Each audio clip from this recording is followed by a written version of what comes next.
नमस्कार। सत्यराज लॉस में आप सभी का बहुत बहुत स्वागत है। आज का टॉपिक है कि साझेदार के क्या क्या अधिकार और उनके दायित्व हैं। आज इस वीडियो के माध्यम से हम समझने का प्रयास करेंगे, यानी कि what are the rights and liabilities और duties of a partner in a firm. ठीक है फ्रेंड, तो अगले स्लाइड पे चलते हैं और इस प्रश्न का जवाब पूरे बेयर एक्ट यानी पार्टनरशिप एक्ट 1932 में जहां जहां भी राइट और अधिकार या दायित्व साझेदार के हैं उन सारे को मैंने एक जगह कलेक्ट किया हुआ है और उसको अगले स्लाइड्स पे आपको ले चलते हैं और बताने का समझने का प्रयास करते हैं कि पार्टनर्स के क्या क्या अधिकार और दायित्व है, जो कि Uttar Pradesh higher judicial services पे भी ये क्वेश्चन पूछा जा चुका है। तो चलिए फ्रेंड्स, अगले स्लाइड्स पे चलते हैं और इसे समझने का प्रयास करते हैं। तो पहले साझेदार के अधिकार के बारे में जिक्र करते हैं, जो कि सेक्शन 12 में दिया हुआ है, related to the conduct of business. यानी पहला पॉइंट है rule of majority and right to access his opinion. कहने मतलब ये है कि मेजोरिटी के आधार पे वो पार्टनर अपने व्यू को एक्सप्रेस कर सकता है किसी मीटिंग में, चाहे ऑर्डिनरी मैटर्स हो अंडर सेक्शन 12C के अंतर्गत, ठीक है, या कोई भी मैटर है उस पर अपनी राय रखने का उसको अधिकार है। दूसरा है रूल ऑफ यूनानिमिटी, यानी कि फंडामेंटल राइट से रिलेटेड है, जैसे कि right to take part in the conduct of business. जो भी सेक्शन 12 में बिजनेस हो रहा है उसमें पार्टिसिपेट करने का अधिकार है, ठीक। और ड्यूटी है to attend diligently to his duties in form business. जो भी फॉर्म से संबंधित जो उसके ड्यूटी है, दायित्व है, उसको वो अटेंड करे और उसे वफादारी से निभाए, खासकर जितने भी फॉर्म्स से संबंधित व्यवसाय है यानी फॉर्म बिजनेस। नेक्स्ट है right to have access to and inspect and copy of the book of the form under section 12T। यानी कि ये भी अधिकार है कि फॉर्म्स की जितनी भी बुक ऑफ अकाउंट्स है, लेखा जोखा है, बही खाता है, उसको एक्सेस करने का उसके पास राइट है, ठीक है। बिजनेस में पार्टिसिपेट करना तो है ही, साथ ही साथ जो बही खाता है उसको वो इंस्पेक्ट कर सकता है किसी भी समय और किसी भी दिन। साथ ही बुक ऑफ अकाउंट्स को इंस्पेक्ट देखने के अधिकार के साथ साथ एक अधिकार और भी है कि वो जब चाहे उन बुक ऑफ अकाउंट्स का एक जेरॉक्स कॉपी यानी फोटो कॉपी भी वो अगर लेना चाहे तो उसे प्राप्त करने का अधिकार उसके पास है, यानी कॉपी भी ले सकता है और जब चाहे वो अकाउंट्स को देख भी सकता है। नेक्स्ट सेक्शन है सेक्शन 13, जो कि mutual rights and liabilities of the partners से संबंधित है, ठीक है, यानी आपसी अधिकार और दायित्व। यानी कि सबसे पहला है राइट टू रेम्युनरेशन। याद रखिएगा फ्रेंड, सेक्शन 4 में जो डेफिनेशन दिया हुआ है पार्टनरशिप में, पार्टनर कौन होंगे, फॉर्म कौन होगा, पार्टनरशिप, पूरा डेफिनेशन दिया हुआ है, उसमें कहीं रेम्युनरेशन का जिक्र नहीं है। लेकिन अगर पार्टनर ने ये समझौता कर रखा है कि डीड में एक एग्रीमेंट बना रखा है, करार कर रखा है कि कोई फला पार्टनर प्रॉफिट न लेकर के वो हर महीने रेम्युनरेशन यानी सैलरी के तौर पे उसको उसके काम के बदले पेमेंट चाहिए, तो वो भी प्रावधान किया जाएगा। लेकिन पार्टनरशिप डीड में रेम्युनरेशन शब्द आना चाहिए, तभी होगा, वरना पार्टनरशिप की जो डेफिनेशन सेक्शन 4 में वो कहीं भी रेम्युनरेशन और सैलरी की बात नहीं करता है, ठीक है। लेकिन 13A में है कि अगर रेम्युनरेशन की बात डीड में की गई है तो वो दी जाएगी। दूसरा अधिकार है right to share profit and losses. याद रखिएगा सेक्शन 4 में जो डेफिनेशन है वहाँ सिर्फ शेयर प्रॉफिट की बात किया गया, लॉसेस की बात नहीं कही गई। लॉसेस की बात पहली बार 13B में दी हुई है, जो कहा गया है कि पार्टनर्स जो है अगर इंटाइटल, उनका अधिकार है कि प्रॉफिट को इक्वली शेयर करें, तो जो लॉसेस हो रहे हैं उसमें भी उनको कंट्रीब्यूट करना पड़ेगा। और ये बात M Govinda and company versus commissioner of income tax 1975 supreme court में, ये सुप्रीम कोर्ट ने हेल्ड किया हुआ है कि पार्टनर अगर अपने आप को फायदे में भागीदार बनते हैं वो, तो घाटे को भी सहने में भागीदारी करनी पड़ेगी। क्यों? क्योंकि उनके सहयोग से ही फॉर्म बन रहा है, इसलिए पार्टनर, इसलिए फॉर्म को फ़ायदा हो या नुकसान हो, दोनों में उन्हें पार्टिसिपेट करना पड़ेगा। अगला पॉइंट है राइट टू गेट इंटरेस्ट। याद रखिएगा फ्रेंड, ये भी इंटरेस्ट का प्रावधान सेक्शन 4 में डिफाइन नहीं है, ठीक है। डेफिनेशन में जो मेन डेफिनेशन पार्टनरशिप का उसमें ये कहीं नहीं आता है, लेकिन अगर पार्टनरशिप डीड में रोमनोवेशन या राइट टू गेट इंटरेस्ट की बात लिखी हुई है, तो जो पार्टनर ने जो पैसा फॉर्म की प्रॉपर्टी में लगाई हुई है, ठीक है, और उसने ये कह करके पार्टनरशिप में अपने कैपिटल को कंट्रीब्यूट किया है कि उस पर उतने पोर्शन का यानी उसको इंटरेस्ट मिलेगा। तो याद रखिएगा पार्टनरशिप एक्ट में 6% पर एनम के हिसाब से उससे प्रॉफिट में से इंटरेस्ट भी मिलेगा, यानी कि प्रॉफिट का तो हिस्सेदार है ही है। और अगर उसने अपार्ट फ्रॉम डैट अगर एडिशनल कंट्रीब्यूशन कर रखा है फर्म्स के प्रॉपर्टी में या फर्म्स के कैपिटल में, तो उस एडिशनल कैपिटल पे उसको 6% पर एनम के हिसाब से इंटरेस्ट भी मिलेगा, ठीक है, अगर पार्टनरशिप डीड में लिखी है तो, ठीक। नेक्स्ट है राइट टू गेट कंपनसेशन और इंडेमनिफाइड, यानी कि ऑर्डिनरी एंड प्रॉपर केयर करता हुआ पार्टनरशिप पूरी डिलीजेंटली के साथ बोनाफाइड कोई काम कर रहा है और उसमें उसको नुकसान हो जाता है या क्षति पहुंचती है, तो उसकी क्षतिपूर्ति जो है वो फर्म करेगी, उसको अधिकार है। लेकिन इट शुड बी डन, जो भी क्षति हुई है, जो डैमेजेस हुआ है, it should be done in the ordinary and proper conduct of the business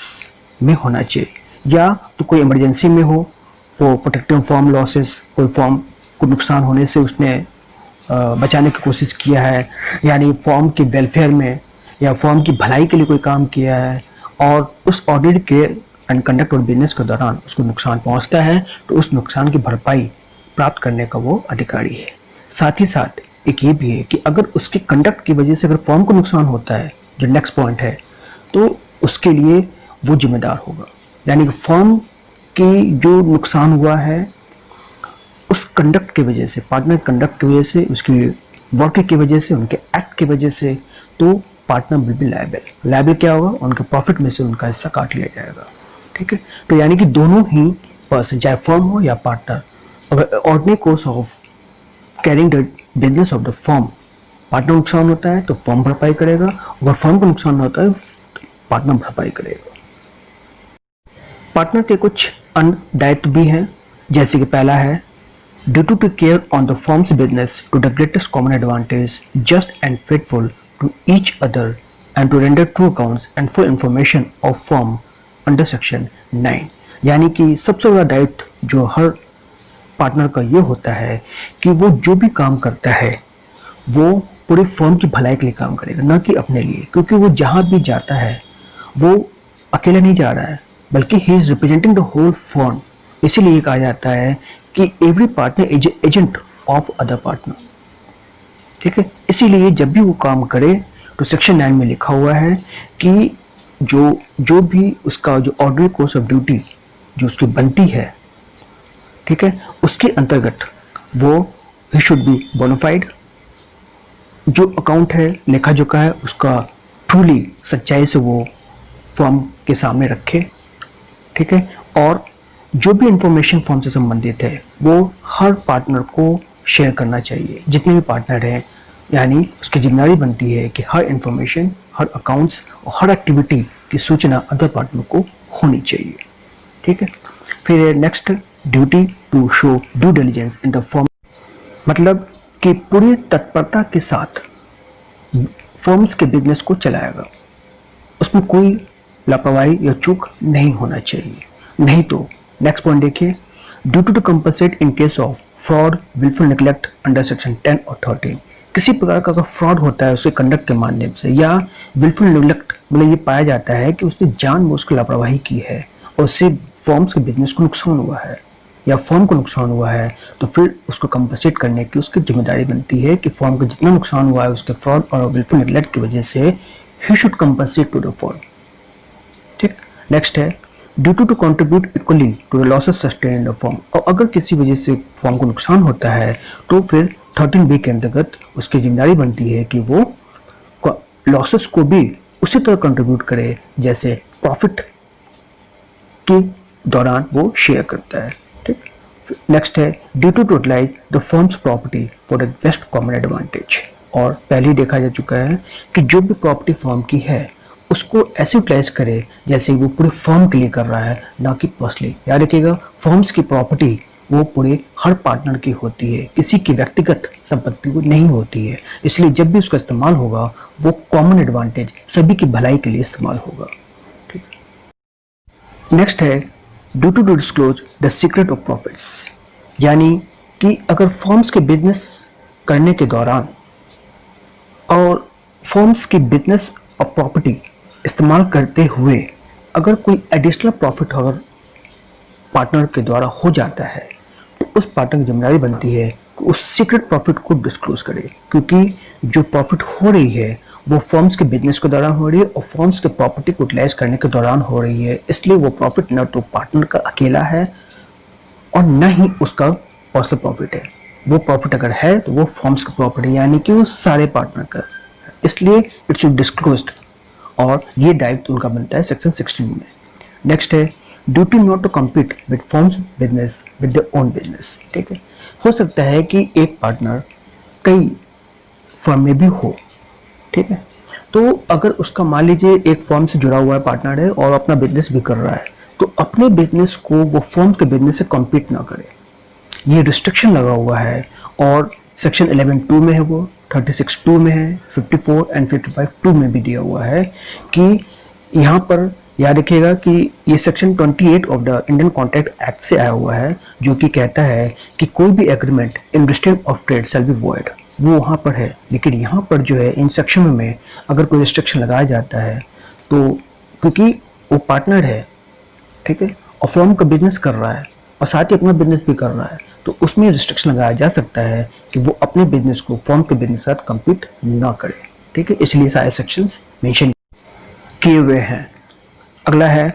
liability of partner jointly and severally for all act of firm while he is a partner. Section 25 ये कहता है कि जब तक partner firm में बना हुआ है तब तक कोई भी फर्म की जो जिम्मेदारी होगी, चाहे वो जॉइंटली आ रहा हो या सिविलरली आ रहा हो, यानी कि अकेले इंडिविजुअली काम कर रहा हो तब या जॉइंटली काम कर रहा हो तब। ठीक है, यानी कि फर्म की जो लायबिलिटी है चाहे जॉइंटली हो सिविलरली, पार्टनर लायबल रहेगा जब तक कि वो फर्म में बना हुआ है। सेक्शन 25 ये कहता है। और लास्ट है कि liability of the active partner done after dissolution of firm, यानी कि सेक्शन 45 ये कहता है कि अगर कोई पार्टनर फर्म के रहते हुए या तो वहाँ से हट जाता है, रिटायर हो जाता है, ठीक है, या किसी वजह से लीव कर देता है, छोड़ देता है, और उसके बाद